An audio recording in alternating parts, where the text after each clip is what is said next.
नमस्ते बच्चों, मैं Deepti Sangani Saraswati group of education जो आपकी चैनल है उसमें आप सभी का स्वागत करती हूँ। बच्चों, पिछले क्लास में हमने इकाई 11 सच्चा बालक उसके प्रथम पाठ की चर्चा की थी। आज हम इस क्लास में उस इकाई के दूसरे पाठ की ओर आगे बढ़ेंगे। उससे पहले पिछले क्लास में हमने जो अभ्यास किया है उसको थोड़ा फिर से दोहरा लेते हैं, ठीक है बच्चों? पिछले क्लास में मैंने आपको 3 अलग अलग कहानी सुनाई थी। एक गांधी जी के बारे में, दूसरी राजा सत्यवादी हरिश्चंद्र के बारे में, और मैंने और कहानी की थी एक बालक की जो सच बोलता है। याद आया कि नहीं? यस, मैंने यह तीनों बात आपको बताई थी। इससे हमें यह सीख मिलती है कि चाहे कुछ भी क्यों ना हो जाए, हमें हमारे जीवन में सच ही बोलना चाहिए, सच का ही साथ देना चाहिए।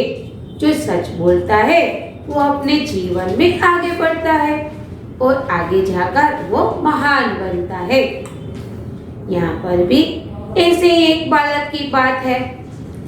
पिछले क्लास में आपने देखा था। चलो कुछ प्रश्नों के रूप में इसको फिर से याद कर लेते हैं। इस इकाई का साहित्य प्रसंग क्या है? इस इकाई का साहित्य प्रकार क्या है? यस, क्या है? प्रसंग वर्णन। यहाँ पर एक प्रसंग दिया गया है खुद के बारे में, जीवन के बारे में। एक जीवन प्रसंग है, ठीक है, लेकिन किसके बारे में है तो वो तो हम आगे देखेंगे जब आगे बढ़ेंगे। चलो, पहला प्रश्न यह है कि काफिला कहाँ जा रहा था? तो काफिला बगदाद की ओर जा रहा था। काफिले का मतलब क्या होता है? यस, काफिले का मतलब होता है यात्रियों का समूह। जब काफिला बगदाद जा रहा था तभी उसके साथ रास्ते में क्या हुआ? जब काफिला बगदाद जा रहा था तब बहुत से डाकू लुटेरे उस पर टूट पड़े। ये सारे डाकू क्या करने लगे? ये सारे डाकू यात्रियों का सामान लूटपाट करने लगे।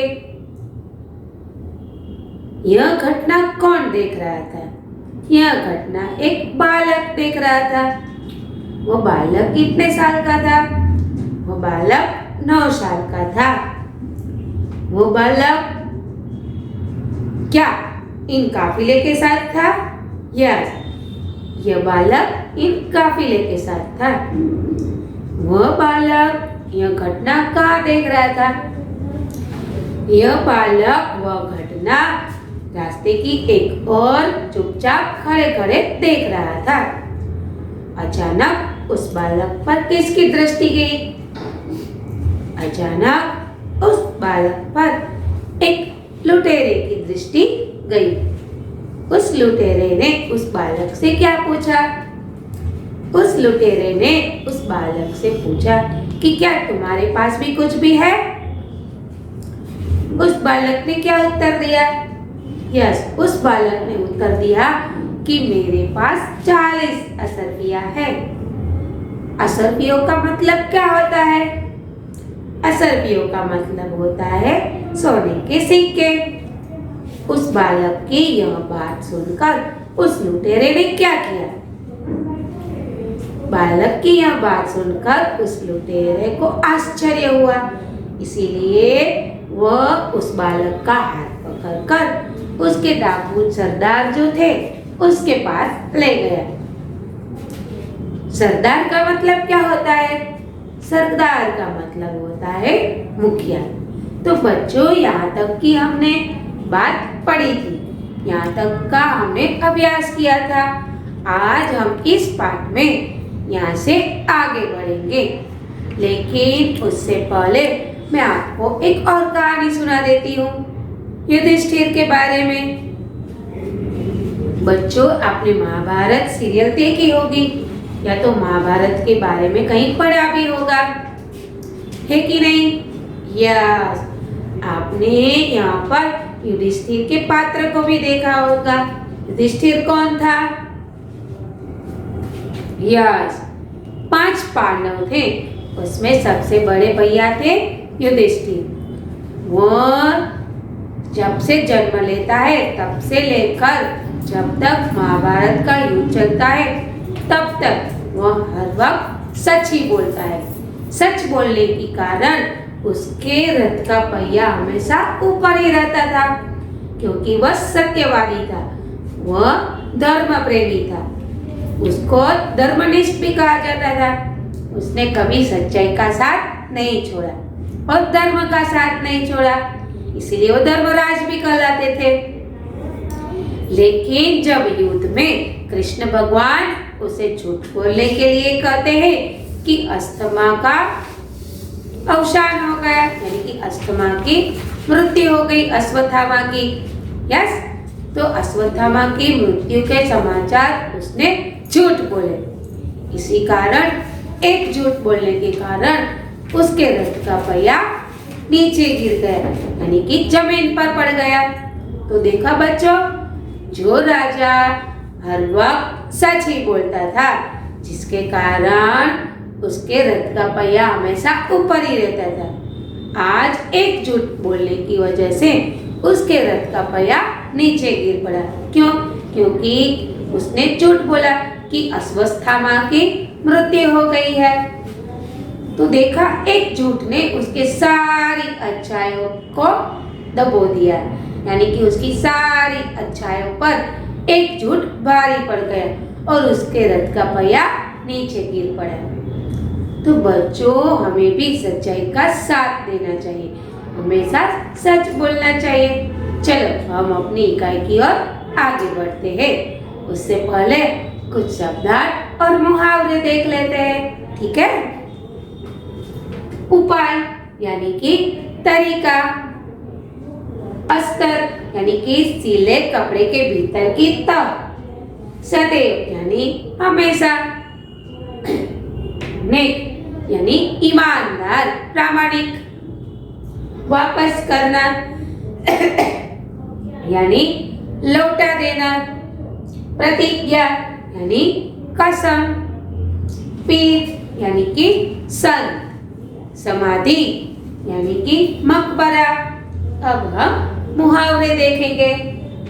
पता चलना यानी कि मालूम होना, नेक रास्ते पर चलना यानी कि ईमानदारी के रास्ते पर चलना या तो सही रास्ते पर चलना, घुटने टेकना यानी हार मानना, आंखों का तारा यानी कि बहुत प्यारा। चलो बच्चों, आप अपनी किताब निकालिए, इकाई 11 सच्चा बालक, पेज नंबर 75 पर आ जाइए। जहाँ से हमने कहानी को अधूरा छोड़ा था वहां से हम आगे बढ़ते हैं। सरदार लड़के से, तेरी असरफिया कहाँ है? लड़के ने अपनी सदरी को फाड़कर उसमें छुपी असरफिया निकाली। उन्हें सरदार के सामने रखते हुए कहा, यहाँ देखो देखो कितना बलवान बालक है। जब मुखिया उनसे पूछता है कि तेरी असरफिया कहाँ है, क्योंकि उसने बताया था कि मेरे पास तो 40 असरफिया है, यानी कि 40 सोने के सिक्के हैं, इसलिए वो मुखिया उससे पूछता है, अच्छा तेरे पास 40 असरफिया है, दिखा तेरी असरफिया कहाँ है। तब भी वो हिम्मत जुटाकर अपनी सदरी फाड़ देता है और जो तह है कपड़े की सिली तह उसमें दिखाता है कि ये रही मेरी असरफिया। अब आगे देखिए। सरदार आश्चर्य से, लड़के असरफियों को इस प्रकार रखने का उपाय तुम्हें किसने बताया? लड़का, मेरी माँ ने इनको सदरी के अस्तर में सी दिया था, जिससे किसी को पता ना चले। सरदार, तो तूने इस असरफियों का पता हमें क्यों बता दिया? देखो, सरदार को भी आश्चर्य होता है कि सदरी के अंदर इस तरह कैसे पैसे रखे जाते हैं। तब वो लड़के से पूछता है कि यह तरीका तुझे किसने सिखाया? तब वो बता देता है कि मेरी माँ ने सदरी के अंदर इसको सी दिया था। फिर डाकू पूछता है सरदार कि तो फिर तूने यह असरफियों का पता हमें क्यों बता दिया? देखो, चलो 2 सेकंड के लिए आप भी सोचिए क्यों बता दिया होगा। यस, क्योंकि उससे जीवन में यह सीख मिली होगी, चाहे कुछ भी हो जाए हमेशा सत्य ही बोलना है, झूठ का सहारा नहीं लेना है, इसीलिए उसने बता दिया होगा। चलो आगे देखते हैं, हमें पता चल जाएगा। लड़का, मैं झूठ कैसे बोलता? मेरी माँ ने मुझे कहा था बेटा सदैव सच बोलना, झूठ बोलना पाप है। सरदार डाकुओं से, यह छोटा बच्चा अपनी माँ का इतना कहा मानता है कि ऐसे संकट में भी वह झूठ नहीं बोला। हम लोग बड़े होकर भी ईश्वर के बताए नेक रास्ते पर नहीं चलते और लूटमार करते रहते हैं। देखो, इस छोटे बालक की सच्चाई की असर, गहरी असर उस डाकू सरदार पर पड़ गई। उसने अन्य डाकुओं से कहा जो उसके साथ थे कि देखो, इतनी गंभीर संकट है, इतनी गंभीर परिस्थिति है, इतना बड़ा संकट उस पर आ पड़ा है, लेकिन उसकी माँ का कहना ये लड़का कितना मानता है, क्योंकि उसकी माँ ने उसे बताया था चाहे कुछ भी हो जाए सदैव सच बोलना है, झूठ बोलना तो पाप है। लेकिन हम क्या करते हैं? हम इतने बड़े होने के बावजूद भी लूट मार करते हैं और ईश्वर के दिखाए हुए सही रास्ते पर नहीं चलते। देखो, एक छोटी सी घटना घटित हुई, क्या उस बालक ने सच बोल दिया? और डाकू वैसे भी अच्छा भी होगा कि उसकी सीधी असर उसके हृदय पर पड़ गई और वो सोचने पर मजबूर हो गया कि ये इतना छोटा होकर भी सच बोलता है, अपनी माँ का कहा मानता है, और हम है बुराई के रास्ते पर चलते हैं। चलो अब आगे देखते हैं। सब डाकू, सरदार बात तो ठीक है, सरदार डाकुओं से इनका लूटा हुआ सामान इन्हें वापस कर दो। डाकुओं ने सब सामान वापस कर दिया और आगे कभी लूटमार न करने की प्रतिज्ञा की। सच बोलने वाले इस बालक का नाम था अब्दुल कादिर। बड़ा होकर यह बालक महान संत हुआ। आज भी उसकी समाधि बगदाद में है। यहाँ प्रत्येक वर्ष बड़ी संख्या में लोग दर्शन के लिए जाते हैं। देखा, संत यानी कि पीर, संत, समाधि यानी कि मकबरा, क्योंकि वह मुस्लिम था इसलिए उसकी समाधि को मकबरा कहा जाता है। तो यह बालक है, उसका नाम क्या था? अब्दुल कादिर, जो बड़ा होकर एक महान संत बना। चलो थोड़ी देर के लिए सोचिए कि डाकू का हृदय क्यों परिवर्तित हो गया। उसे इस छोटे से बालक से सीख मिली कि चाहे कुछ भी हो जाए जीवन में नेक रास्ते पर चलना चाहिए। इसीलिए तो वो क्या करता है, सभी का लूटा हुआ सामान उन्हें वापस लौटा देता है और आगे कभी लूटमार न करने की कसम खाता है और अच्छे से जीवन व्यतीत करता है। देखा बच्चों, मैंने बताया था ना कि जो लोग सच बोलते हैं वो जीवन में बहुत आगे बढ़ते हैं। यहाँ पर भी इस बालक, जो उसका नाम था अब्दुल कादिर, वो बड़ा होकर एक संत बने, महात्मा बने। और महान व्यक्ति बनने के बाद उसकी समाधि आज भी बगदाद में है। इसीलिए तो उसकी महानता के कारण लोग उसके दर्शन करने के लिए आते हैं, क्योंकि ऐसा महान कार्य करने वाले लोग हमेशा मान के पात्र होते हैं, सम्मान के पात्र होते हैं। तो बच्चों, इस इकाई से हमें यह सीख मिलती है कि चाहे कुछ भी हो जाए, हमें जीवन में सदैव सच बोलना है। थोड़ी देर के लिए सोचिए, यदि आप उस काफिले में उस बालक की जगह होते तो क्या करते? यस, आप घबरा जाते और शायद झूठ भी बोल देते। क्यों? क्योंकि सोने के सिक्के गुम हो जाने का डर था, है कि नहीं? यस, और शायद आप सच भी बोलते। क्यों?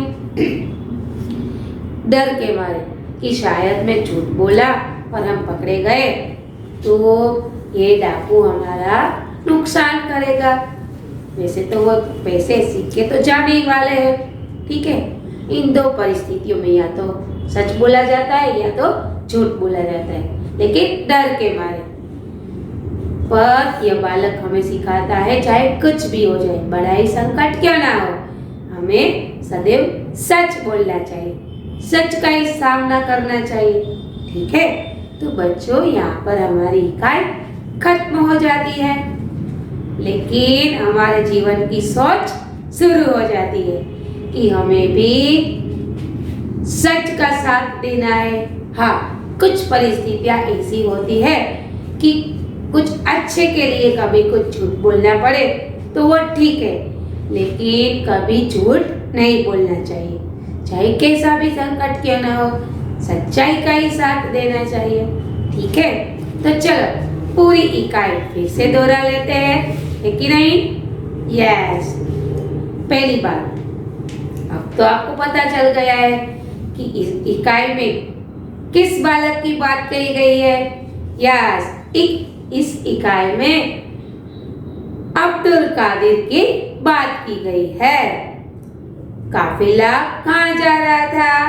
काफिला बगदाद की ओर जा रहा था। लूटमार करने वाले लुटेरे ने क्या किया? लूटमार करने वाले लुटेरों ने इन यात्रियों का सब सामान लूट कर लिया, यानी कि लूटपाट कर लिया।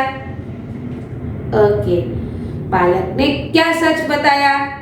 बालक ने सच बताया कि उसके पास 40 असरफिया है।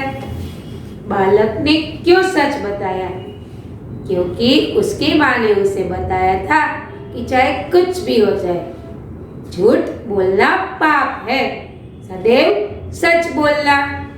ओके, लड़के की माँ ने असरफिया कहाँ छिपा कर रखी थी? लड़के की माँ ने लड़के की सदरी के अंदर सीकर असरफिया छिपा कर रखी थी। जब बालक का सच सरदार के सामने आया, तब सरदार के हृदय पर क्या असर हुआ? जब बालक ने सच बोला, यानी कि उसकी सच्चाई सामने आई, तब सरदार के हृदय पर यह गहरा प्रभाव पड़ा कि यह बालक तो इतना छोटा है, अपनी माँ का कहना कितना मानता है, सदैव सच बोला। इसी संकट भरी परिस्थिति में भी उसने सच्चाई का साथ दिया। और हम इतने बड़े होकर भी झूठ बोलते हैं, बुराई के रास्ते पर चलते हैं।